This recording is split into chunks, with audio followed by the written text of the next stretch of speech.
नमस्कार। ज्योतिष संसार देखने वाले सभी दर्शकों का मैं पंडित राजन शर्मा हार्दिक अभिनंदन करता हूं। प्रिय दर्शकों, कल आपके साथ साझी हो रही थी गोचर के ग्रहों की तारीखें। लगभग मैंने आपको मुख्य ग्रहों की तारीखें बता ही दी थी, जिसमें मैंने आपको ये बताया है कि शनि 25 जून को मार्गी होंगे। शनि 4 अगस्त को दोबारा तुला राशि में उच्च होंगे।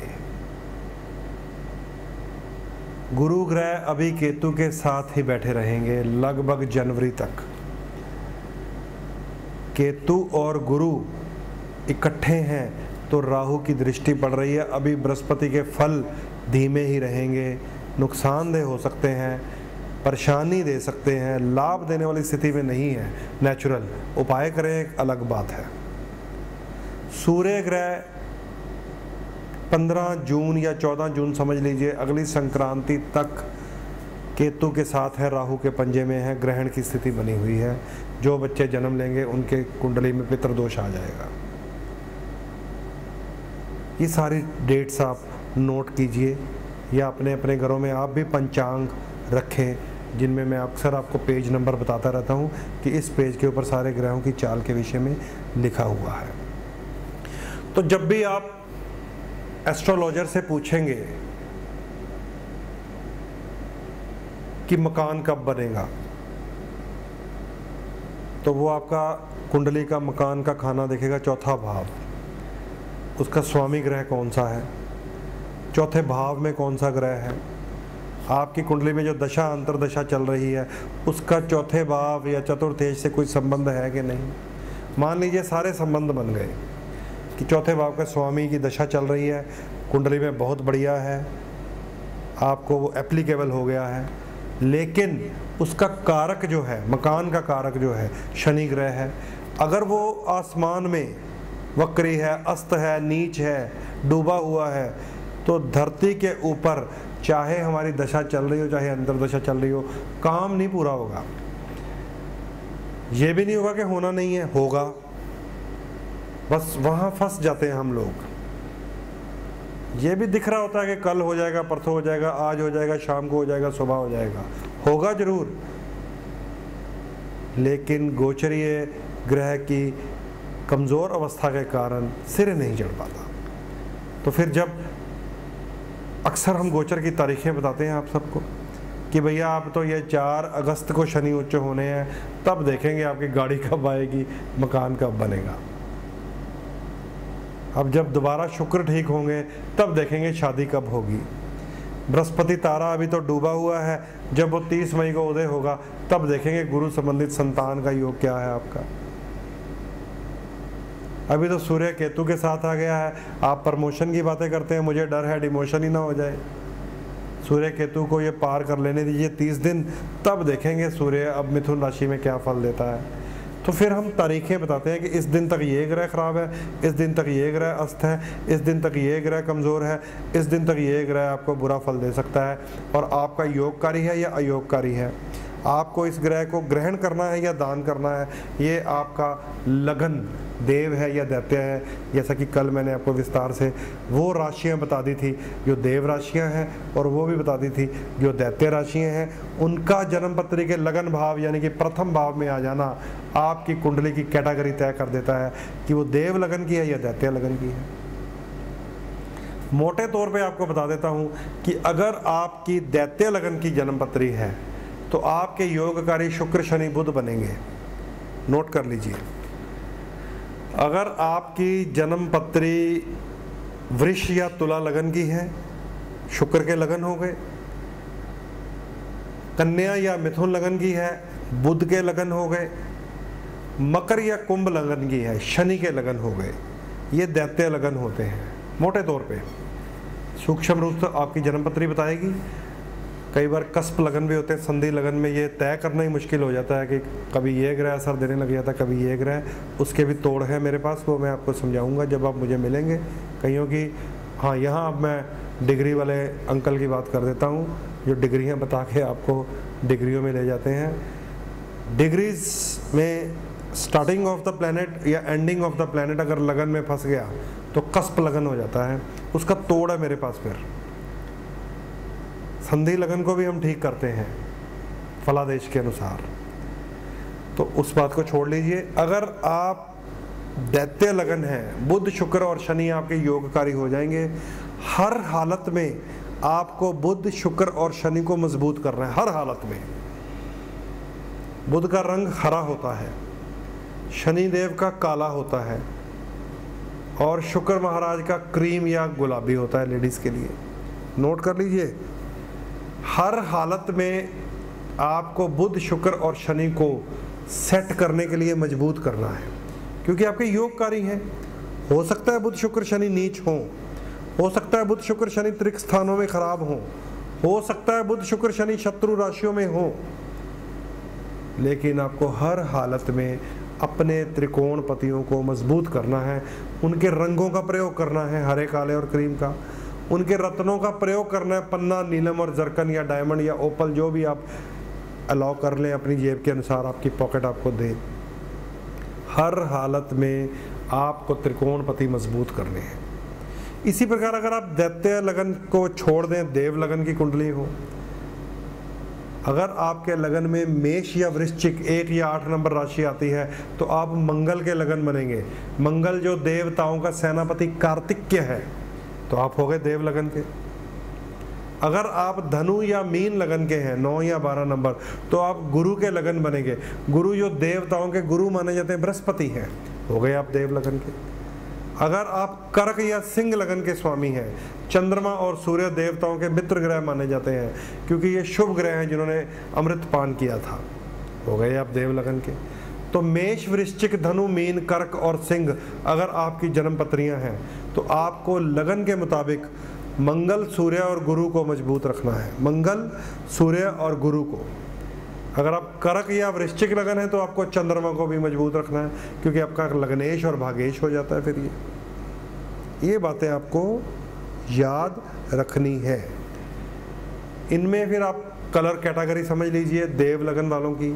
मंगल की कलर कैटेगरी है रेड, मंगल लाल रंग का ग्रह है, उसका रत्न है मूंगा। बुध की कलर कैटेगरी है, माफ कीजिएगा, गुरु की है येलो, जुपिटर की, बृहस्पति की। पीली चीज़ें आपको प्रयोग करनी चाहिए अगर आप देव लगन है। आपको लगाना चाहिए केसर हल्दी का तिलक, जैसे वो लाल किताब वाले सबको ही केसर हल्दी में नहला ही देते हैं, सबकी जेब में लाल रुमाल रखवा देते हैं। चाहे वो शनि का लगन हो, चाहे वो बुध का लगन हो, कन्या या मिथुन, उसको भी कहेंगे जेब में लाल रुमाल रख ले और मस्तक पे केसर का तिलक लगा ले। ऐसे नालायक ज्योतिषी भी हैं लाल किताब के। अगर आप धनु और मीन लगन के हैं, आप गुरु को स्ट्रॉन्ग करने के लिए पीला केसर का तिलक लगा सकते हैं। पुखराज आपको पहनना चाहिए हर हालत में। अगर आप मंगल और मेष और वृश्चिक मंगल के लगन हैं, तो आप लाल रंग का तिलक लगा सकते हैं, जेब में लाल रुमाल आप रख सकते हैं। अगर आप सूर्य के लगन है, तांबे में जल पी सकते हैं, गुड़ का सेवन कर सकते हैं। हर एक के लगन में देखेंगे सूर्य कहेंगे गुड़ खाया कर। वो चाहे तुला लगन में सूर्य, उसको गंजा कर देता आगे से, तुला लगन के सूर्य को गंजा कर देता आगे से सूर्य, और ये कहेंगे गुड़ खाया कर, तांबे में जल पिया कर, तेरे लगन में सूर्य है, तू एक दिन ना MLA बन जाएगा। ये लाल किताब के हाल है। तो आप जो मैं कैटेगरी समझा रहा हूँ सही उसे समझिए। मंगल लाल रंग, गुरु ग्रह पीला रंग, सूर्य मैरून कलर होता है एक्चुअली, या ऑरेंज भी होता है। चढ़ते सूर्य का रंग देखेंगे ऑरेंज गेंद नजर आएगी आपको, ऑरेंज भी होता है। उसका रतन होता है माणिक्य, रूबी जिसको कहते हैं, मैरून कलर की। और अगर आप चंद्रमा के लगन है तो सुच्चा मोती आपको पहनना चाहिए, सफ़ेद चीज़ों का प्रयोग करना चाहिए। ये ग्रह के सिस्टम है। मान लीजिए आप देव लगन हैं, मेष हैं या वृश्चिक हैं, धनु हैं या मीन हैं, कर्क हैं या सिंह हैं, मान लीजिए, और आपका मंगल, गुरु, सूर्य या चंद्रमा छठे, 8वें या 12वें भाव में आ गया। छठे भाव में मान लीजिए आपका सूर्य आ गया या चंद्रमा आ गया या मंगल आ गया या गुरु आ गया। इन्होंने उसकी चीज़ें दान करवानी शुरू कर देनी है। कहेंगे छठे भाव में गुरु खराब है, अशुभ फल देगा, पीली चीज़ें जल प्रवाह कर दो, पीली मीठी चीज़ें बांट दो, पीली चीज़ें लंगर में डाल दो, पीली चीज़ें प्रयोग मत करो। लगन होगा आपका धनु, लगनेश होगा आपका, चतुर्थेश होगा आपका, सुख स्थान का स्वामी गुरु होगा। छठे भाव में कमजोर देखेंगे नहीं, कहेंगे खराब हो गया, अशुभ हो गया है। अफवाह सुनी होती है, सुनी सुनाई बात, पंचतंत्र की कहानियाँ, लंगड़े कुत्ते की कहानी हमेशा याद रखिए, वो सुनी सुनाई बात ही फैलाता रहता है। सुनी सुनाई बात, बादल फट गया, ज्वार भाटा आने वाला है, छठे भाव में जाकर सारे ग्रह नुकसान देते हैं। ऐसा नहीं होता दर्शकों। अगर आपका धनु या मीन लगन है, छठे भाव में गुरु है, तो कमज़ोर हो गया है। उसे बल देने के लिए आपको पुखराज पहनना चाहिए, गुरु की पूजा करनी चाहिए, पीले रंग का प्रयोग करना चाहिए, विष्णु भगवान को प्रणाम करना चाहिए ताकि गुरु में और बल आए। तो अगर आप देव कैटेगरी हैं, आपको पीला, लाल, ऑरेंज, मैरून, चंद्रमा का वाइट अपने लगन अनुसार मजबूत रखना चाहिए। आपको भी अपनी त्रिकोण यानी कि सूर्य, चंद्र, मंगल को मोती मूंगा पुखराज बनाकर पहन लेना चाहिए, या माणिक मूंगा पुखराज सूर्य के सिंह लगन के मुताबिक भी आप पहन सकते हैं। अगर आप दैत्य लगन है तो मैंने आपको बता ही दिया है, पन्ना नीलम जरकन पड़ेगा। कहीं भी ये ग्रह चाहे अस्त हो, चाहे वक्री हो, चाहे नीच हो, अगर आपके योगकारी हो गए, आपको अपना लगन पता चल गया, देव है या दैत्य है, उसको मजबूत ही करना है आपको हर हालत में, उसे मजबूत रखना पड़ेगा। ऐसा ना हो कि आसमान में भी शनि वक्री हैं और आपकी कुंडली में छठे या 8वें भाव में देखकर आपको काले मां दान करवाने शुरू कर दिए जाए और मकर या कुंभ लगन वाले बर्बाद हो जाए। दैत्य लगन वालों को मैं बता रहा हूँ, आपको शनि मंदिर जाके तेल चढ़ाना है। ऐसा ना हो आप छठे 8वें घर में या वक्री हो गए शनि, हाय वक्री हो गए शनि, ये शोर मचा कर आपको दान करवाने शुरू कर दें। लगन कैटेगरी हमेशा याद रखिए, अपने त्रिकोण को मजबूत रखिए। राहु केतु की यहाँ मैं कहीं बात नहीं कर रहा हूँ। गोमेद और लहसुनिया रतन बहुत बहुत मुश्किल से 100 के बाद एक आदमी को पहनाया जाता है। गोमेद और लहसुनिया मेरे कैरियर में तो मैंने शायद किसी को पहनाया नहीं है आज तक, किसी सट्टेबाज को चाहे पहना दिया हो।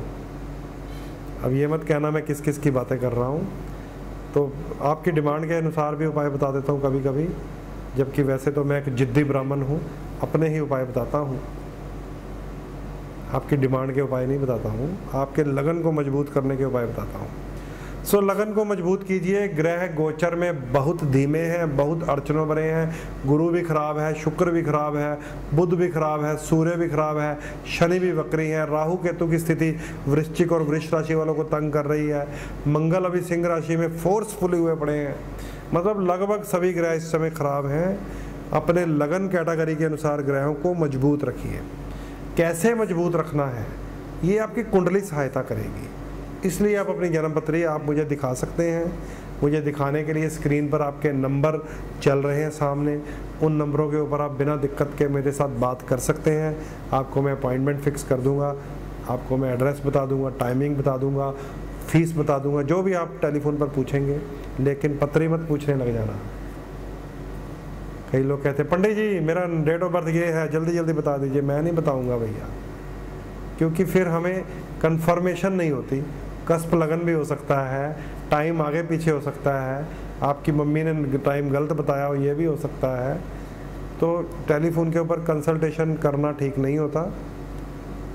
कई बार मैं खाना खा रहा हूँ या बाथरूम टॉयलेट में हूँ, लोग कहेंगे पंडित जी जल्दी बताना। मैं कहूँगा भैया मैं जहाँ बैठा हूँ ना, अगर वहाँ की बातें बताने लग गया तो तेरे ग्रह और ख़राब हो जाएंगे। तो इसलिए दोस्तों मोबाइल नंबर का प्रयोग कीजिए only for appointment, only for appointment. कोई बहुत इमरजेंसी पड़ी हो तो चलो कोई बात नहीं है, लेकिन फ़ोन के ऊपर अपनी डिटेल मत खंगाला कीजिए, इस बात को भी याद रखें। तो गोचर में ग्रह सारे खराब हैं, अभी बढ़िया फल नहीं मिलेगा। कैसे मिलेगा, कब मिलेगा, ये आपको धीरे धीरे मैं सिखाता जाऊंगा, लेकिन जन्मपत्री दिखाकर अपने योगकारी ग्रह मजबूत अवश्य रखिए। तो उसी के लिए ये मैंने मोबाइल नंबर आपको दिया है। अभी जब कार्यक्रम बंद हो जाएगा तो आप मुझसे बात कर सकते हैं। इजाज़त दीजिए, नमस्कार।